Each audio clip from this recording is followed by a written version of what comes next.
Never forget where you come from, but always know where you're going. That is a quote that was given to me by a mentor many, many years ago when I started on my entrepreneurship journey. Welcome to a slight twist on the Joe Blake Business Show, because often you've been used to hearing me interviewing some fantastic guests and getting some great insight around what's going on in the business community of Birmingham. But what I wanted to do today, in the next 15 minutes, is give you an inside track on the real Joe Blake. Because as we celebrate Black History Month, what I wanted to do was share with you 4 key leadership principles that have taken me from a normal working class lad from Birmingham to some of the global activity and some of the legacy building activity that I'm working on. Success is interesting because people have their own different definitions of what that really means. But for me, success is about, well, you know what? I'll tell you by the end of this clip. More importantly, what I want to share with you is principles that have helped keep me as grounded as possible whilst having unlimited views of what I wanted to achieve. But it's not been all smooth sailing. It's not been all a nice journey.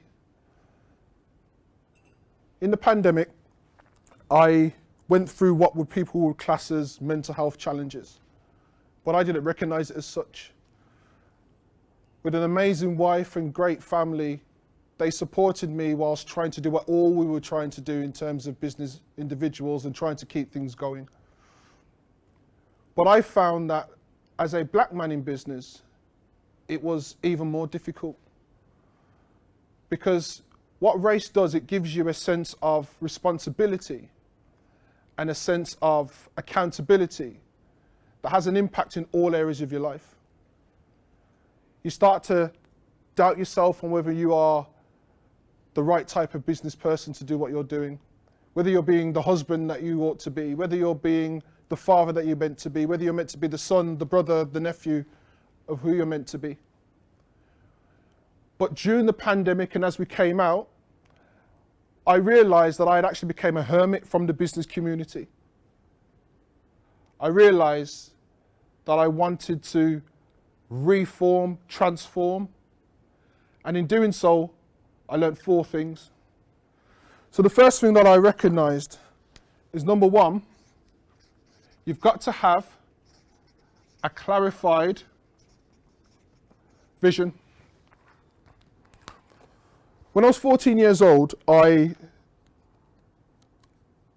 made a decision that I didn't want to be here anymore for various different reasons.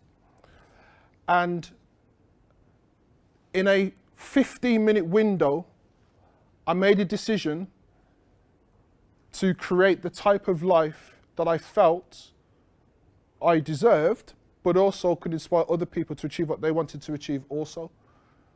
15 minutes before, I didn't believe my life was worth anything.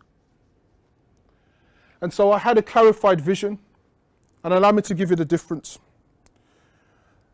Imagine what your business looks like in 10 years' time from now. Just picture it for a moment. Okay. Close your eyes. What does your business look like in 10 years from now when you close your eyes and think about that?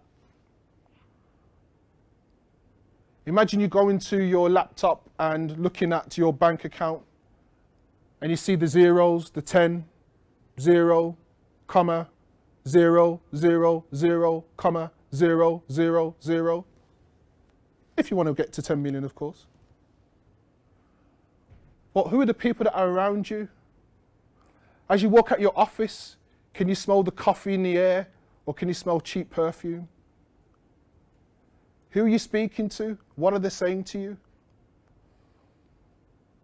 Think about the feeling that you're now having when you have a clarified vision. My clarified vision of myself was having the type of partner, family, friends, community, business community around me that would reflect the values that I'd grown up with. I'd like to say I've achieved some of that. But there are still elements that are still part of my journey forward. But having a clarified vision means I'm emotionally connected to the outcome before it even happens. That's why clarified visions are more important than just having a vision. Anyone can have a vision. Any CEO can set a paradigm for the organization to work towards. But how clear is that? And are you emotionally connected to that? Because if you're not emotionally connected to that, what you're then failing to do is to think about the next thing, which is about having an authentic vulnerability about success. Again, during the pandemic, I had to really question what being authentic really meant. Being in new spaces where arguably you don't belong. Yet I've always tried to smash barriers to try and show a way for others. An authentic vulnerability for me was a very, very simple idea. Imagine you have to make a decision and you are in this state of what I call naked vulnerability, where no matter what you want to do, you know you have to make a choice. Now, you can either go 10 steps back into your comfort zone because that's what you're used to, you've been there before, you know how to deal with it, but then eventually you'll get back to this point and have to start that whole circle again. Or you could take half a step forward into the unknown.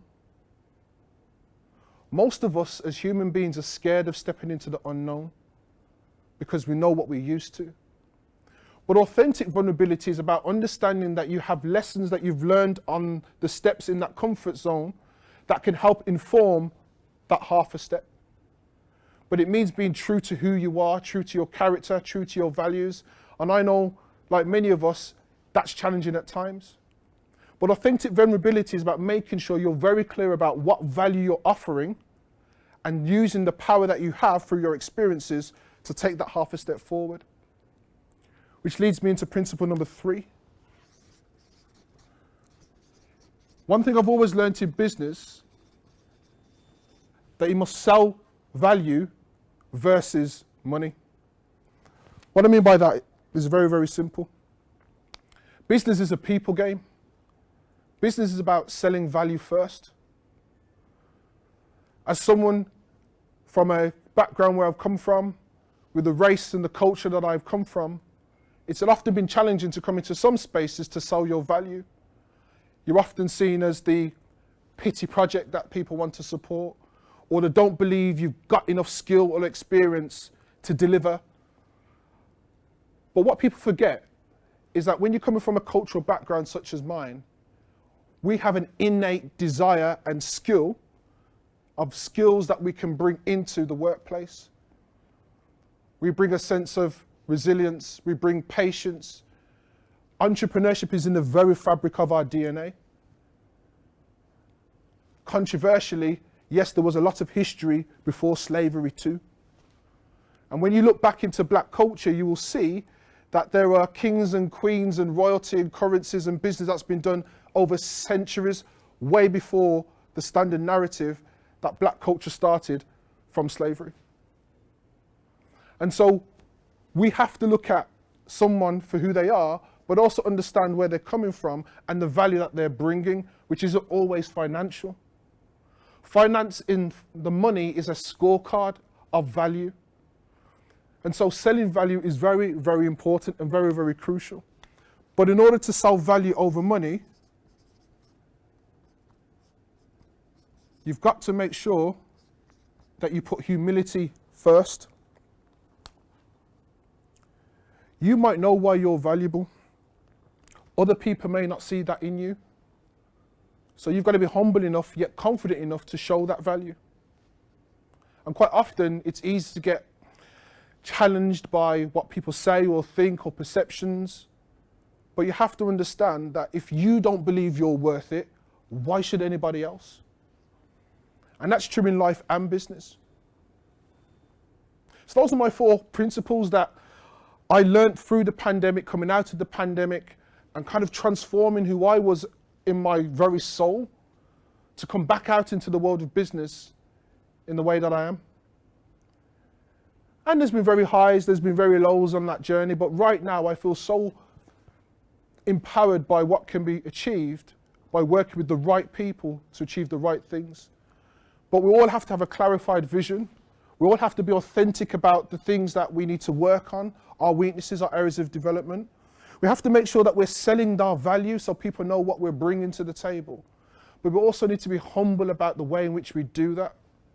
And for me, those are life principles that are relevant in business too.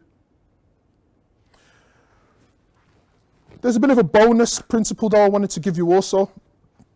And if you look at this, there's a bit of a secret code in all of this. Have you found it yet? I'll give you 5 seconds.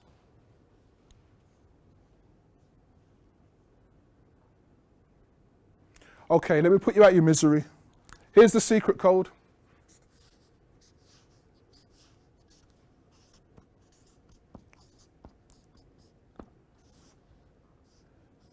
Let's be under no illusion.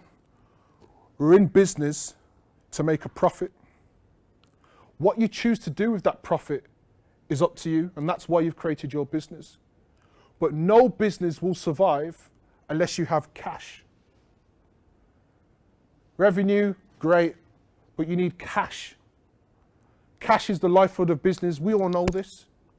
And so as well as having life principles, as a businessman, I also understand the balance between authentic social impact and commerciality. And so as we all work in this modern day of business of disruption, I employ all of us to get this balance between creating great businesses that do good and great businesses that do well. Because once we get that balance, we all can benefit each other. So till the next time, thank you for listening.